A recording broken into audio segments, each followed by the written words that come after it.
Hi, today I would like to share with you a random thought that has come to my mind, and a lot of these conversations are actually me documenting my realizations as they come to me.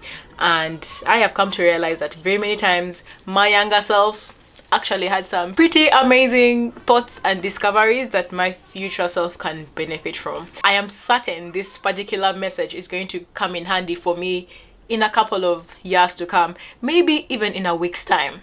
Honestly, even tomorrow, I may literally benefit from coming back and immersing myself in the wisdom of my younger self. I have come to realize that feeling good isn't synonymous with looking good.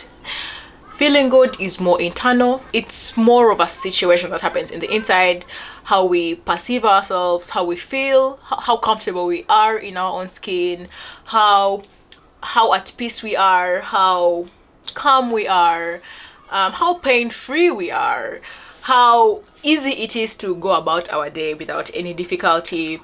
Feeling good combines very many things that have a lot to do with our internal as opposed to the external. Now, looking good, on the other hand, has a lot to do with the external gaze, the people around us, the society around us, what is deemed appropriate, what is deemed acceptable, what is convenient, what has been passed as acceptable wherever we may be. And most of the time, what is acceptable is different in various spaces. So how I'm dressed right now may be acceptable in my room, in my home, in my family, for a presentation, maybe not, for a meeting, maybe not. So looking good depends a lot more on our environment. However, over time and as I have matured and grown, I have come to place a lot of value on feeling good as opposed to looking good.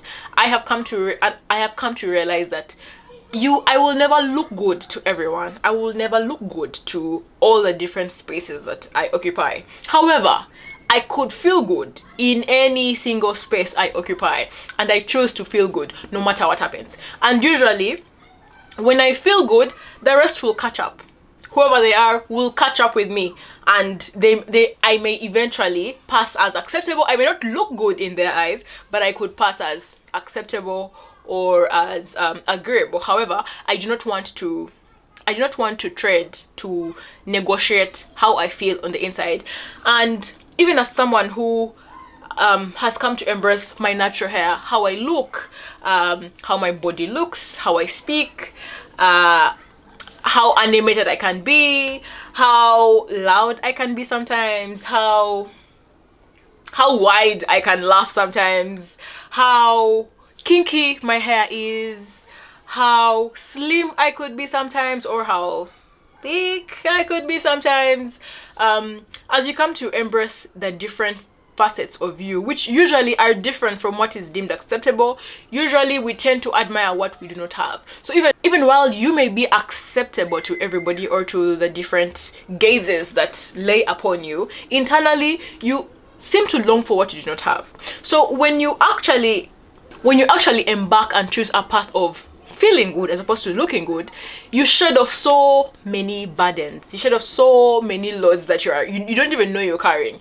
You shed off so many influences on your decisions, on what you choose to wear, on what you choose to dress, on how you choose to introduce yourself and identify in various spaces. By choosing to feel good versus look good, you achieve an elusive sense of freedom that very many people never actually experience. I recently saw a video of a prominent preacher, and while she was preaching, she had a wig on and she was speaking facts. Okay, I don't really know what she was preaching about, but it was a gospel message, I believe. And so during her speech to the audience, her wig began sliding off. For anyone who wears a wig, I think that's the biggest fear that you could ever have. Actually, whenever it's windy, whenever it rains, you're just worried, is this the day that my wig is going to slide off my head? Is this that day? And the worst thing that could ever happen to someone who is giving a presentation is such a malfunction, a wig malfunction, a wardrobe malfunction in front of thousands of people. And her wig began sliding off, and she dealt with it quite beautifully, if I'm to say so myself. But even while she looked good, I am confident that she did not feel good. I've ever worn a wig before. You look good, but you don't feel good. You know, you always, there's a subconscious presence that is aware that this can fall off. It's not mine. This is attached onto me, and it can be detached by something. And I believe in her situation, the one, it could have been poorly placed, but it also could have been just the vigor and energy of her speech, of her presentation, and over time the wig loosened off her head. And it's a choice we make, you know, to look good versus feeling good. Not even recently, after finishing their term of service as president and first lady, there was a certain interview that Michelle Obama was doing, and she was wearing her braids. She was wearing braids, and during her term as first lady, she never wore braids. She wore extensions here and there. She probably wore her hair straightened, but she never wore her natural hair, her natural curly hair. She never wore braids, which are a predominant African hairstyle where you braid your hair. She never wore a lot of things that may have been closer to who she was, because for various reasons, not to ruffle any feathers, not to draw any unnecessary attention, not to bring any unnecessary misconception or stereotype towards her and her husband during their term of office. And she chose to look good. She chose to conform for various reasons, as opposed to being true to herself. And now, after finishing her term and running her race very well, now she's free to wear her braids and wear her hair curly. But it's a choice. It's a choice to look good versus feel good. And some people have to make that choice to look good, because a lot depends on that. Sometimes how you look can be seen as a political statement. So now she's wearing what she likes. Now she's choosing to feel good versus look good. However, if you start early, if you start choosing to feel good early, the world will adjust, the world will conform, the world will adapt. But if you want to be the one who is adaptable, that's also fine. However, for how long are you going to be adaptable? There are things that you always have to adapt to, but there are things that you do not have to adapt to. Especially, I believe, feeling good. One of my best writers. I haven't even read any of her books, but I have been exposed to her work here and there, especially her essays and her speeches in interviews, in universities, and in various spaces. But I haven't read any of her books. However, I went through a rabbit hole of looking at her history because I loved her hair. This is a Nigerian author called Chimamanda Ngozi Adichie. Her natural hair it's just so nice. When I see it, I'm like, how? She looks so beautiful. And I went through a rabbit hole of seeing all her of seeing any of her publicly disseminated presentations or speeches. And right from when she was really, really young, she was wearing her natural hair out. Now it's longer and thicker and fuller, but even when it was shorter, she was wearing her hair out. And that's a standard for her. We know her for wearing her natural hair, and she probably feels good and looks good. It's so weightless. Having your natural hair is so weightless. I have worn wigs. I have worn braids. I have had braids down to my butts. I have had braids with 10 to 11 beads attached to each braid. I have had my scalp I have had my scalp pulled back where you have to walk. I had to walk with my head to a tilt, so that can you even imagine? I'm even explaining the fact that we have to go through this, but for the sake of looking good, this is what we are doing to ourselves. So I had to walk with my head to a tilt because the hair was they had pulled my front hair so tightly. I love cornrows. I love the slick back, tight-ish cornrows that look good, but they come at a price. Your hairline. And I saw a picture of someone in their 60s and their hairline was these ends. And I could see my future. I could see my future in that person because I was doing the things that lead to traction alopecia.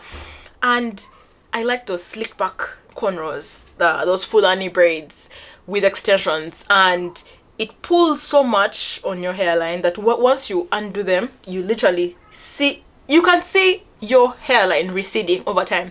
And I had to move with my head slightly tilted forward so that the hair was somehow supported by my shoulders. If I was to, because my natural walk, my natural posture is my head slightly lifted.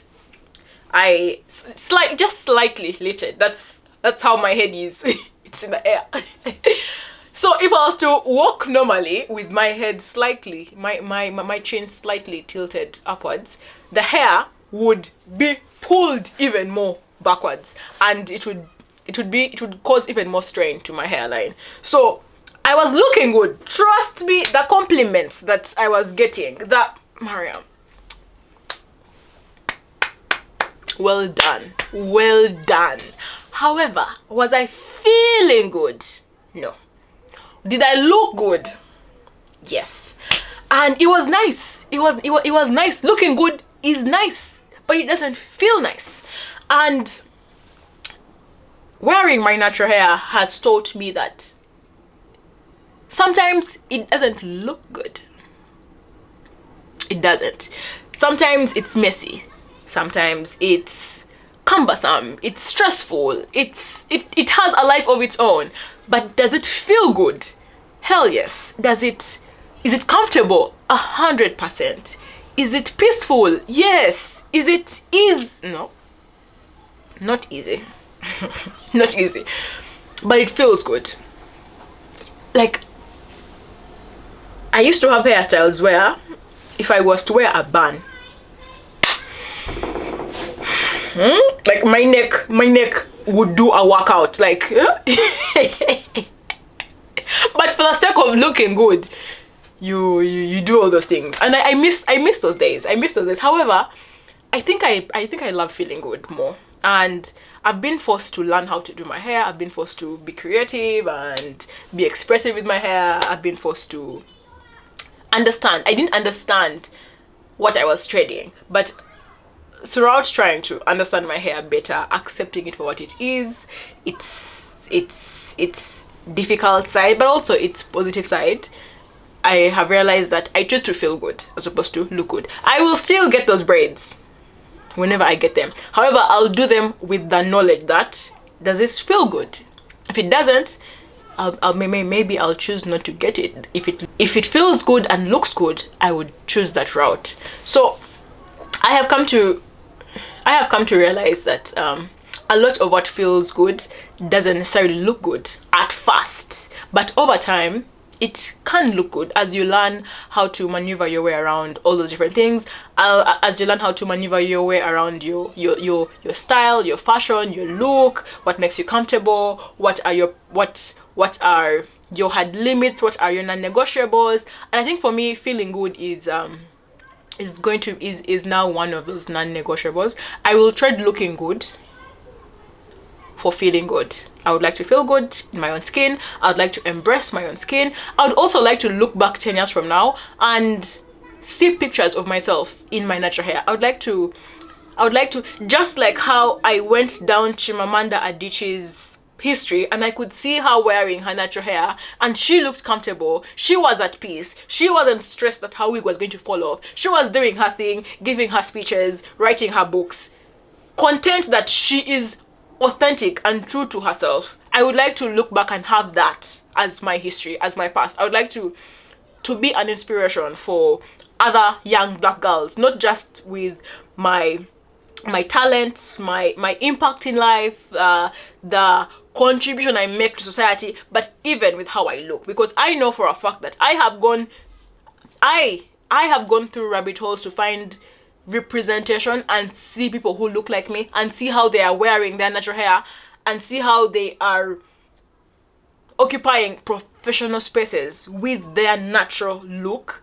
And most times I have failed to find many, but when I saw Chimamanda and I saw her past, I was inspired, not just by her writing, but even by how she presents herself. So I really believe that very many of us have to make the radical choice to choose feeling good and learn how to feel good and look good, as opposed to choosing looking good and then it coming with all those negative effects. So, natural hair, it's hard. However, it feels good. So I think you should choose to feel good. You should choose to put the effort, the time to learn yourself. But also, I've come to realize that it is hard because I haven't embraced it fully. I'm in a better place, but the times when I was frustrated with my hair was when it did not do what I wanted it to do.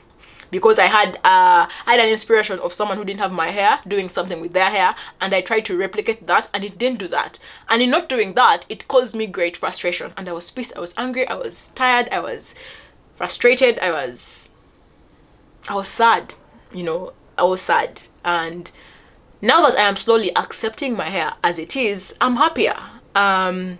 And I'm learning how to maneuver it and manipulate it and make it do what I would like it to do, but within the limits of its texture, within the limits of its scalp pattern, and also choosing health over other things. So, future Mariam, if you are in a position where you have a hairstyle that is painful, that is literally